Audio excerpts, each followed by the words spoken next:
Voice of Asians ਦੇ ਇਸ news bulletin ਦੇ ਵਿੱਚ ਤੁਹਾਡਾ ਸਵਾਗਤ ਹੈ। ਸਭ ਤੋਂ ਪਹਿਲਾਂ ਆਪਾਂ ਗੱਲ ਕਰਦੇ ਹਾਂ ਕਿ ਲੁਧਿਆਣਾ ਦੇ ਵਿੱਚ ਹੁਣ ਕਿੰਨੇ ਐਕਟਿਵ ਕੇਸਿਸ ਨੇ। ਡਿਪਟੀ ਕਮਿਸ਼ਨਰ ਦਾ ਕਹਿਣਾ ਹੈ ਕਿ 89 ਕੇਸਿਸ ਜਿਹੜੇ ਆ ਲੁਧਿਆਣਾ ਦੇ ਵਿੱਚ ਐਕਟਿਵ ਨੇ। 7 ਲੱਖ ਦੇ ਕਰੀਬ ਰਜਿਸਟਰਡ ਮਜ਼ਦੂਰ ਨੇ ਬਾਹਰਲੇ ਰਾਜਾਂ ਤੋਂ ਜਿਹੜੇ ਲੁਧਿਆਣੇ ਦੇ ਵਿੱਚ ਆਏ ਹੋਏ ਨੇ। ਜੇ ਉਹ ਆਪਣੇ ਰਾਜਾਂ ਦੇ ਵਿੱਚ ਜਾਣਾ ਚਾਹੁੰਦੇ ਆ ਤਾਂ ਉਹਦਾ ਕੀ ਸਿਸਟਮ ਹੈ, ਇਸ ਬਾਰੇ ਵੀ ਡਿਪਟੀ ਕਮਿਸ਼ਨਰ ਦੱਸ ਰਹੇ ਨੇ। ਸੋ ਇਸ ਤੋਂ ਇਲਾਵਾ ਜਿਹੜਾ ਹੈਗਾ ਸਿਵਲ ਹਸਪੀਟਲ ਦੇ ਵਿੱਚ ਪੇਸ਼ੈਂਟਸ ਨੂੰ ਕੀ ਖਾਣਾ ਮਿਲ ਰਿਹਾ, ਕਿ ਨਹੀਂ ਮਿਲ ਰਿਹਾ, ਸਫਾਈ ਦਾ ਕੀ ਇੰਤਜ਼ਾਮ ਹੈ, ਇਹਦੇ ਬਾਰੇ ਵੀ डिप्टी कमिश्नर प्रदीप अग्रवाल जी कुछ जानना पा रहे हैं। आओ सब तो पहला उन्होंने सुनते हैं। देखिए, कल रात तक कुल मिला के जिला लुधियाना दे विच 99 केस जो थे वो हो गए थे। इनमें से एक्टिव केस जो हैं वो 89 हैं, क्योंकि 6 केसेस जो हैं उनमें क्योर हो चुके हैं पेशेंट्स और 4 केसेस जो हैं उनमें डेथ हो गई थी। तो अब हमारे 89 केसेस जो हैं वो एक्टिव केस हैं इस समय, जो कि हमारे वर्धमान हॉस्पिटल और सिविल हॉस्पिटल में इस समय पॉजिटिव पेशेंट जो हैं वो हैं। और ज़्यादातर अच्छी बात जो है उसमें ये है कि हालांकि चलो नंबर तो काफ़ी हाई हो गया है, बट सबसे अच्छी बात जो है उसमें ये है कि ज़्यादातर पेशेंट्स जो हैं उनमें कोई भी किसी भी तरह के सिम्टम्स नहीं हैं और रिकवर कर रहे हैं।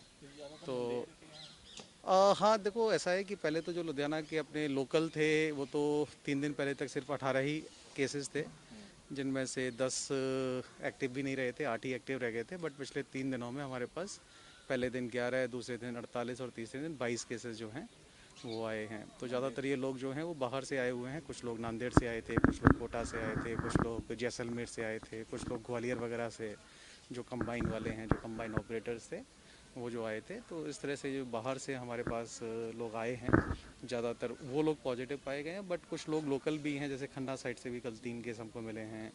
कुछ और 1-2 केसेस जो हैं वो कॉन्टैक्ट ट्रेसिंग में निकल के आए हैं। तो नए केसेस भी हैं, बट उनकी संख्या जो है वो काफ़ी कम है, और जो बाहर से लोग आए थे वो ज़्यादातर निकल रहे हैं। तो आज शाम तक हम कोशिश कर रहे हैं कि सारे के सारे जितने भी ये लोग बाहर के आए हैं उन सब की टेस्टिंग जो है वो आज शाम तक हो जाए, जिससे कि जल्दी से जल्दी हमारे पास रिजल्ट्स आ जाएं और उसके हिसाब से फिर अगली कार्रवाई कर सकें। बताएंगे थोड़ा, जो नांदेड़ से आए हैं या कोटा से आए हैं, जो रूल कहता है इंडिया का कि पहले टेस्ट करके फिर आगे भेजते हैं स्टेट, तो क्या इनको टेस्ट किया गया था वहाँ पे?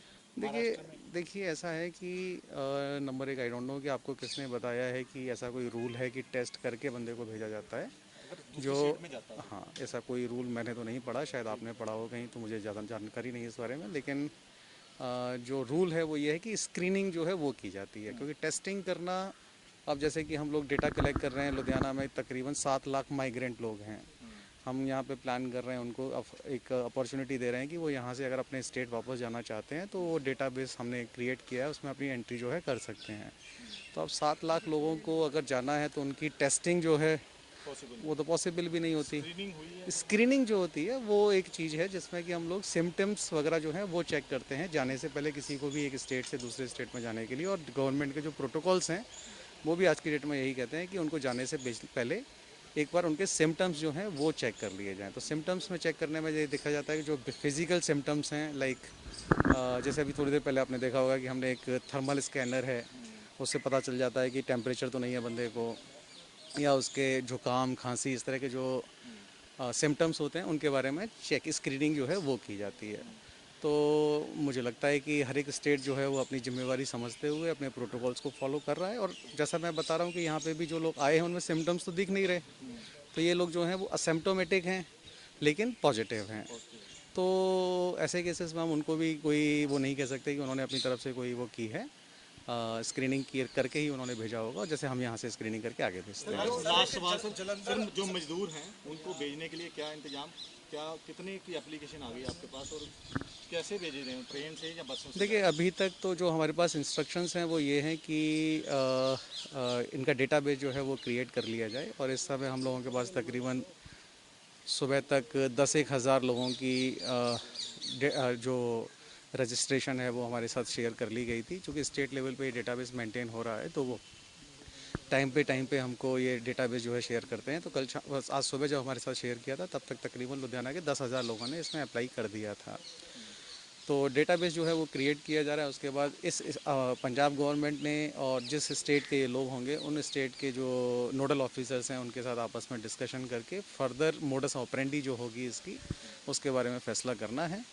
तो जैसे जैसे हमारे पास इंस्ट्रक्शंस आएंगे कि बाई रोड जाना है, बाई ट्रेन जाना है, बाई किसी और मोड जाना है, तो जैसे जैसे गवर्नमेंट की इंस्ट्रक्शंस आएंगे उस हिसाब से किया जाएगा। सर एक जलंधर, अमृतसर, पटियाला और लुधियाना जो पंजाब के मेजर सिटीज हैं जिनमें ज़्यादा केसेज हैं, उनमें कुछ और नई तरह की इंस्ट्रक्शन आई है, कुछ सीलिंग वगैरह, या कुछ कह रहे हैं कि कर्फ्यू पासेज वगैरह भी वापस लिए जा सकते हैं, जो क्योंकि इसमें काफ़ी केसेज जो सामने आए 4 शहरों में। देखिए क्या है इसमें कि एक तो इस चीज़ को हमको थोड़ा सा समझना पड़ेगा कि ये जो कैटेगराइजेशन होती है वो किस तरह से की जाती है, जोनिंग वगैरह जो होती है वो क्या होती है, रेड जोन या red district, orange district, green district क्या होते हैं। अगर आप ध्यान से देखें तो होम डिपार्टमेंट ने कल जो लेटेस्ट गाइडलाइंस जारी की हैं इसमें बाकायदा इन चीज़ों को डिफ़ाइन किया है कि ग्रीन डिस्ट्रिक्ट कौन सा है, रेड डिस्ट्रिक्ट कौन सा है, एक्सेट्रा।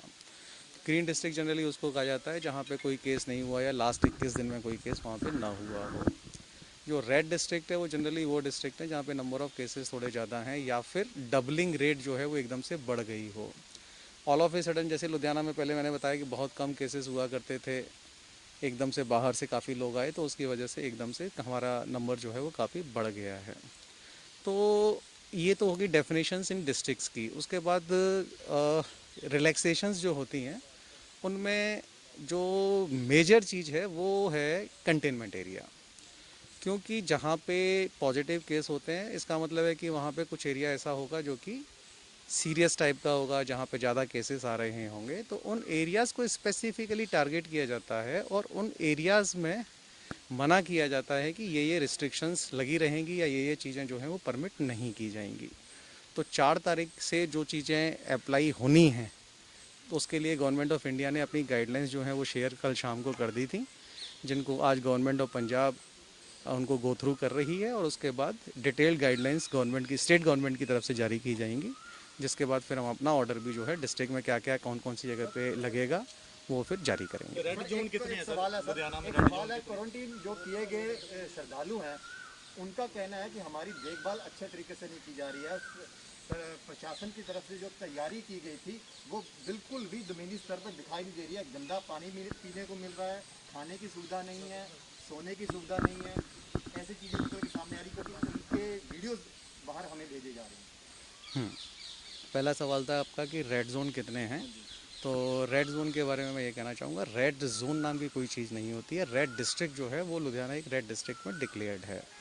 जो जोनिंग है वो हमारी होती है आपकी कंटेनमेंट जोन्स के बारे में। कंटेनमेंट जोन जनरली हम उन एरियाज़ को कहते हैं जहाँ पे 15 से ज़्यादा केसेस होते हैं।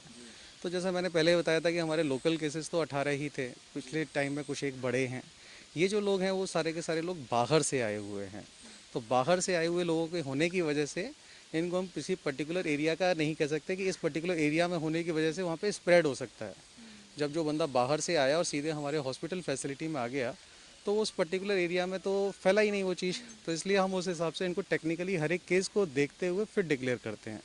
तो एज ऑफ नाउ हमने अभी तक कोई कंटेनमेंट एरिया अपना जो है वो डिक्लेयर नहीं किया हुआ है। हाई रिस्क एरिया जो है ज़रूर हमने डिक्लेयर किए हुए हैं, जिनको हम रिस्ट्रिक्टेड एरिया या प्रायोरिटी एरियाज़ कहते हैं, जैसे हमारा अमरपुरा था, चौकीमान था, उस तरह से 1-2 विलेजेस और हम करने लगे हैं आज। तो मोस्ट ऑफ अभी हमारी 4 बजे एक मीटिंग है, उसमें हम इन चीज़ों को देखते हुए फिर फर्दर डिक्लेरेशंस करेंगे। दूसरा जो अभी थोड़ी देर पहले सवाल पूछा था क्वारंटीन फैसिलिटीज़ के बारे में, तो मैं ये ज़रूर कहना चाहूँगा इसमें कि लोगों की एक्सपेक्टेशन जो होती हैं वो हो सकता है थोड़ी सी ज़्यादा हों, लेकिन जहाँ तक हमारी तैयारियों का सवाल है वो चाक चौबंद है। तीनों टाइम पे प्रॉपर खाना मिल रहा है, ब्रेकफास्ट, लंच, डिनर तीनों मिलते हैं, टाइमली मिलते हैं, और उसकी इन्फॉर्मेशन जो है डिस्ट्रीब्यूशन से पहले हमारे पास आ जाती है।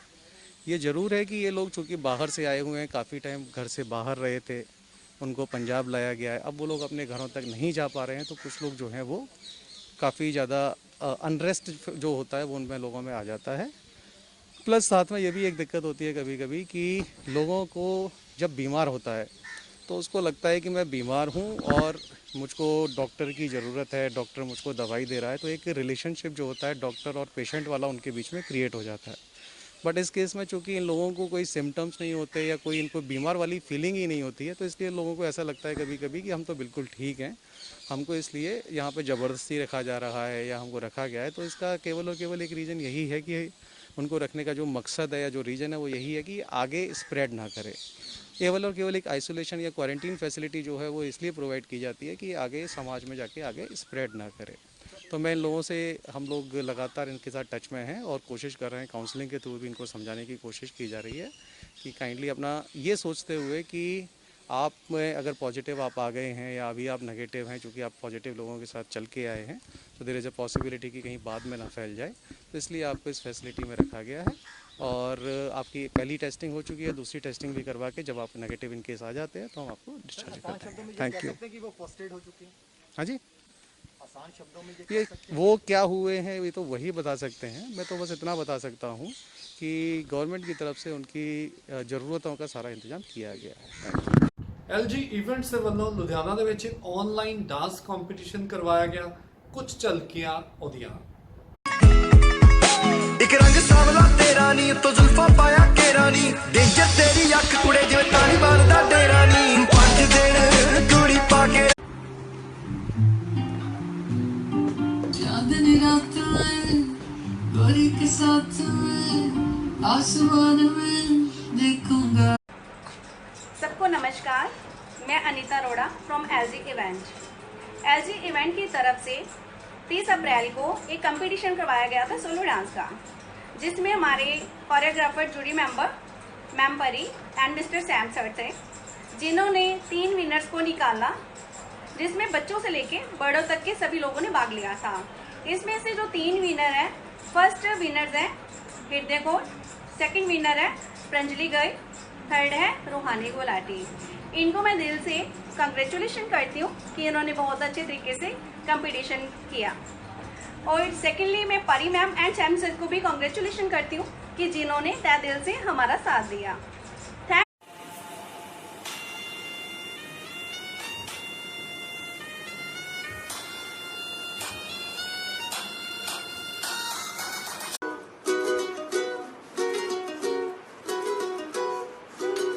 जो जो तू कह देने और कोई कह सकदा नहीं।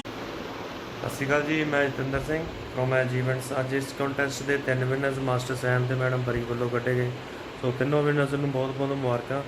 ਔਰ ਅਸੀਂ ਇਹ ਆਪਣੀ ਸਮੁੱਚੀ ਟੀਮ ਵੱਲੋਂ ਅਸੀਂ ਅੱਜ ਇੱਕ ਮੈਸੇਜ ਦੇਣਾ ਚਾਹਾਂਗੇ, ਘਰੇ ਰਹਾਂਗੇ, ਕਰੋਨਾ ਹਰਾਵਾਂਗੇ ਔਰ ਹਿੰਦੁਸਤਾਨ ਜਿਤਾਵਾਂਗੇ। ਸੋ take care, thank you.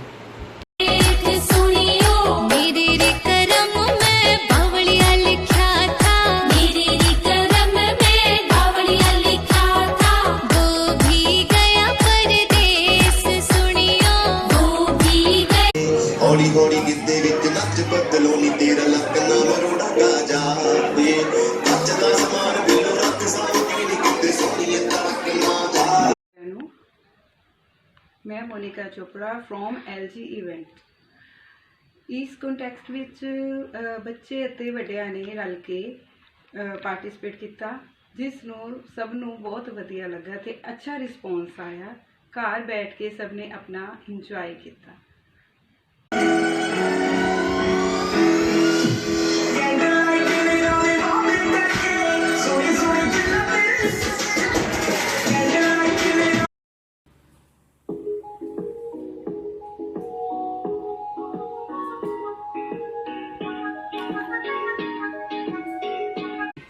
Hello everyone, my name is Ruhani Gulati.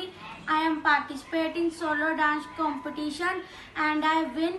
Thank you Saksham sir for everything and specially thank you Jyoti ma'am. ਸਾਡੇ ਕੋਲ WhatsApp ਤੇ ਇੱਕ ਵੀਡੀਓ ਪਹੁੰਚੀ ਹੈ ਜਿਹਦੇ ਵਿੱਚ ਦੱਸਿਆ ਗਿਆ ਹੈ ਕਿ ਕਿੰਨਾ ਲੋਕ ਹਜੇ ਵੀ ਲੋਕਡਾਊਨ ਦਾ ਪਾਲਣ ਨਹੀਂ ਕਰ ਰਹੇ।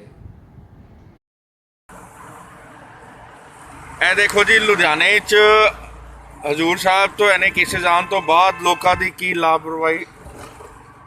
ਲੋਕੀ ਗਲੀਆਂ 'ਚ ਬੈਟ ਬਾਲ ਖੇਲ ਰਹੇ ਨੇ, ਬਿਨਾਂ ਮਾਸਕ ਤੋਂ ਖੜੇ ਨੇ। ਇਹ ਦੇਖੋ ਜੀ, ਘਰਾਂ ਦੇ ਬਾਹਰ ਝੁੰਡ ਦੇ ਝੁੰਡ ਬਿਨਾਂ ਮਾਸਕ ਤੋਂ ਖੜੇ ਨੇ। ਦੇਖੋ ਜੀ, ਪ੍ਰਸ਼ਾਸਨ ਕਿੰਨਾ ਕਰੇਗਾ ਜੀ। ਇਸ ਤੋਂ ਵਧੀਆ ਸੀ ਪੰਜਾਬ ਪੁਲਿਸ ਜਿਹੜਾ ਲੱਠ ਚਾਰਜ ਕਰ ਰਹੀ ਸੀ, ਉਹ ਜ਼ਿਆਦਾ ਬੈਟਰ ਸੀ ਲੋਕਾਂ ਦੀ ਪ੍ਰੀਕਾਸ਼ਨ ਲਈ। ਦੇਖੋ ਜੀ, ਕੋਈ ਵੀ ਲਾਪਰਵਾਹੀ ਨਹੀਂ ਵਰਤਦਾ ਪਿਆ ਤੇ ਸਭ ਆਪੋ ਆਪ ਸਮਝਦਾਰ ਬਣ ਪ੍ਰਸ਼ਾਸਨ ਲਈ ਦੁਵਿਧਾ ਪੈਦਾ ਕਰ ਰਹੇ ਨੇ। ਇਹ ਦੇਖੋ ਜੀ, ਜਵਾਹਰ ਨਗਰ ਕੈਂਪ ESI ਰੋਡ। WhatsApp ਤੇ ਘੁੰਮਦੀ ਹੋਈ ਇਸ ਵੀਡੀਓ ਨੇ ਬਹੁਤ ਵਧੀਆ ਸੰਦੇਸ਼ ਦਿੱਤਾ ਹੈ। से दूर से जीत से दूर दूर से अजी दूर दूर से अजी दूर दूर से पास नहीं आइए हाथ ना लगाइए कीजिए नजारा दूर दूर से कीजिए इशारा दूर दूर से कीजिए नजारा दूर दूर से पास नहीं आइए हाथ ना लगाइए कीजिए नजारा दूर दूर। ਲਖਬੀਰ ਬੱਦੋਵਾਲ ਜੀ, ਸਬ ਇੰਸਪੈਕਟਰ ਜਗਜੀਤ ਸਿੰਘ ਤੇ ਉਹਨਾਂ ਦੀ ਸਾਰੀ ਟੀਮ ਦੇ ਵੱਲੋਂ ਹੈਂਡੀਕੈਪਸ ਨੂੰ ਵੀ ਰਾਸ਼ਨ, ਮਿਲਕ ਤੇ ਫਰੂਟਸ ਦਿੱਤੇ ਗਏ। ਇੱਕ ਬਹੁਤ ਲੰਬੇ ਦਿਨਾਂ ਤੋਂ ਇਹ ਸੇਵਾ ਕਰ ਰਹੇ ਨੇ।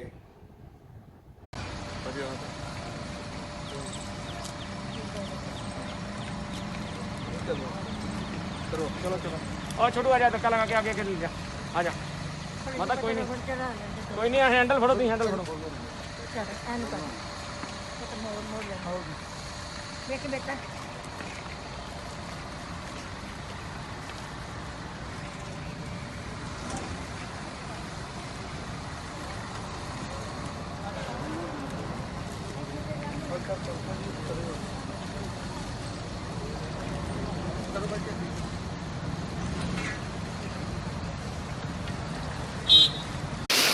ਅੱਜ ਦੇਰ ਰਾਤ ਲੁਧਿਆਣਾ ਦੇ ਵਿੱਚ ਬਹੁਤ ਤੇਜ਼ੀ ਦੇ ਨਾਲ ਬਾਰਿਸ਼ ਹੋਈ ਤੇ ਓਲਿਆਂ ਦੀ ਵਰਸ਼ਾ ਵੀ ਹੋਈ, ਜਿਸ ਨਾਲ ਮੌਸਮ ਬਹੁਤ ਠੰਡਾ ਹੋ ਗਿਆ। ਸੋ ਆਖਿਰ ਦੇ ਵਿੱਚ ਇਹੀ ਕਹਾਂਗੇ ਦੋਸਤੋ ਕਿ ਤੁਸੀਂ ਆਪਣੇ ਘਰਾਂ ਦੇ ਅੰਦਰ ਹੀ ਰਹੋ, ਬਾਹਰ ਦੇ ਸੀਨ ਅਸੀਂ ਤੁਹਾਨੂੰ ਦਿਖਾਉਂਦੇ ਰਵਾਂਗੇ। ਜੇ ਤੁਹਾਡੀ ਕੋਈ ਵੀ ਸ਼ਿਕਾਇਤ ਹੈ ਤਾਂ ਇੱਕ 30 ਸੈਕਿੰਡ ਦੀ ਵੀਡੀਓ ਬਣਾ ਕੇ ਸਾਡੇ ਤੱਕ ਜ਼ਰੂਰ ਸ਼ੇਅਰ ਕਰੋ ਤਾਂ ਕਿ ਅਸੀਂ ਉਹਨਾਂ ਨੂੰ ਪ੍ਰਸ਼ਾਸਨ ਤੱਕ ਪਹੁੰਚਾ ਸਕੀਏ। ਕੱਲ ਫਿਰ ਮਿਲਾਂਗੇ ਹੋਰ ਨਵੀਂ ਜਾਣਕਾਰੀ ਲੈ ਕੇ। ਨਮਸਕਾਰ।